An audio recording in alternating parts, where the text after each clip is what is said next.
Hello Boro fans, it's Joe from Boro Fan TV and this is the preview for the upcoming game on Saturday the 20th of February with a 3pm kickoff as the Boro take on Reading in the Sky Bet Championship at the Madejski Stadium. Now, finally Boro fans, and I can say finally, we finally got our first home win of 2021 with that 2-1 win over Huddersfield in midweek in front of the Sky cameras, of course, which I forgot to mention in the last preview video. But we got the 3 points. We finally got a win, and it's also our first win in 5 games as well, which is quite a relief for us.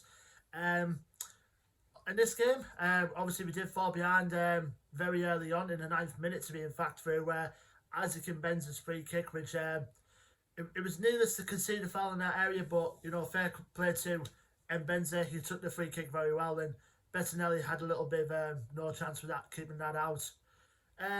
But I mean, to be honest, the first 15, 20 or so minutes of the game were quite sluggish for the Boro at times. Huddersfield were just bullying us for every possession gained around the football around that period. But after that, it took a while, but we finally got going. And all I can say for this is definitely got to be up there with a goal of the season so far for Duncan Watmore. It took every Huddersfield defender on before sliding in with a neat finish past Ryan Schofield to make it 1-1. And then after that, Boro took the lead through an Ashley Fletcher penalty, which he dispatched well. Obviously, keeper got a touch to it, but he couldn't keep it out. Leading up to the foul, Daniel Fisher was brought down in the box by Lewis O'Brien, and from my vantage point, that if you're going for the ball like that and you don't win the ball in the penalty, and Fisher got there first and O'Brien conceded the foul and we had the penalty, and obviously Fletcher dispatched the penalty. Second half, I think, obviously we know the main talking point from the second half, obviously for obvious reasons, is the Paddy McNair sending off, which kind of looks 6 and 2 threes from the way I look at it after watching it on the highlights again. Obviously, it was the linesman who spotted it with he saw it as quite a high challenge, but I think we could all see from that point of view that Paddy did get the ball first, and obviously he took a bit of Juninho Bacuna after that. But I mean, it's fair to say though, after the game, obviously the red card got rescinded, so Paddy McNair will definitely be available for this game, because I just can't imagine him serving a 3-game ban when we got 3 massive games coming up against teams that are going to be in and around the playoff areas. Well, probably the exception of one, of course. And then Huddersfield had chances to get the equaliser towards the end, with us being down to 10 men, but a combination of both Kieran Phillips and Aaron Rowe, in fact, both had shots either well wide or hit the post, or Bettinelli kept a couple of them out towards the end. But we've finally got the 3 points in the end, Boro fans. Obviously, I mentioned Paddy McNair. Obviously, his red card got rescinded this week, earlier in the week after the FA reviewed it, and rightfully so it got rescinded. Neil Warnock confirmed in his press conference today as well that he's hopeful that Dale Fry will be available for tomorrow's game after he's recovering from a little injury problem he had. And he said that Marcus Tavernier as well is not far away from a return to first team selection. Obviously, he's been out with a couple of weeks now with that hamstring issue. And obviously we're still missing the likes of Marcus Brown and Yannick Bolasie as well due to their recent injury pickups. So apart from that, we're good to go for this long trip down to Berkshire. Going into this game, obviously Boro are currently still in the mountain playoff contention. We're still sitting in 8th place in the championship, level on points with Cardiff, but Cardiff do have the better goal difference, as I mentioned in the last preview video. But obviously Bournemouth under Jonathan Woodgate, of course, in temporary charge, are picking up points now, so it's vital that both in and around them top 6 places, that the likes of Bournemouth and the likes of our opponents on Saturday really do drop points in order for us to get up there, and hopefully teams around us start dropping points towards the nervy end bit of this season, which we're going to get to now.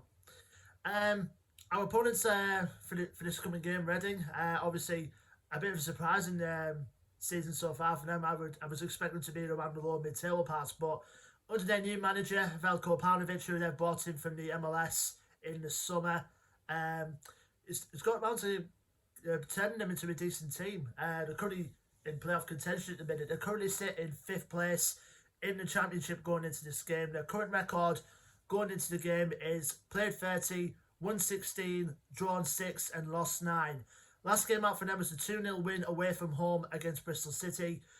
So Reading have got a good side going into this game. Obviously, they're up there for a reason, and they're producing results, and they're producing a hell of a lot of goals as well, particularly their main threat up front, which I'm going to mention now, and that is Lucas João, who's always been always a good constant threat against us, whether he was playing at Sheff Wed or currently playing now for Reading. He's been bagging in the goals for them recently.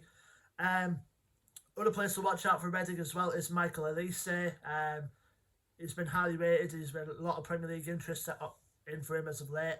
So he's going to be a really key threat for them as well. And also, Ovie Ejaria, I think he's on loan there from Liverpool, or has he completed a permanent switch there? I haven't got a clue, but he's going to be another danger for us as well. And obviously, they've got the love to invest in their youth as well, do Reading, like Andy Wiener-Morte, who's their kind of like their midfield general, brought up from their academy. So he's a really good player that I'll be keen to watch him as well, because he could be a potential Premier League player in the future.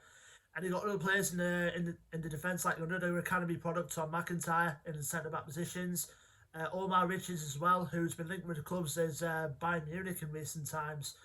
And so, if Reading can keep a good, consistent form, I think they're going to be a constant threat when it comes to the playoffs by the end of the season. So, they're a team to watch out for. I can think Reading could be a dark horse going into the playoffs once the time comes.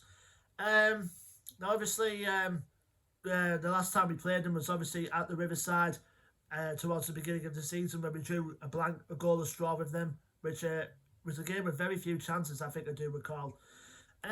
Obviously, going to this game, Boro do have a good record at the Madejski Stadium themselves. Obviously, they've won there in the last couple of occasions. I can remember the 1-0 win they had over there a couple of years ago when George Friend scored a winner late on. I was at that game as well.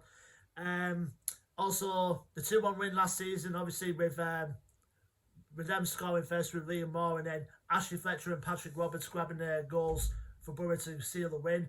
So, like I said, the Madejski's been a good hunting ground for us, but the question is, Boro fans, can we keep that run going? After a confidence gain and win against Huddersfield, can we keep that going?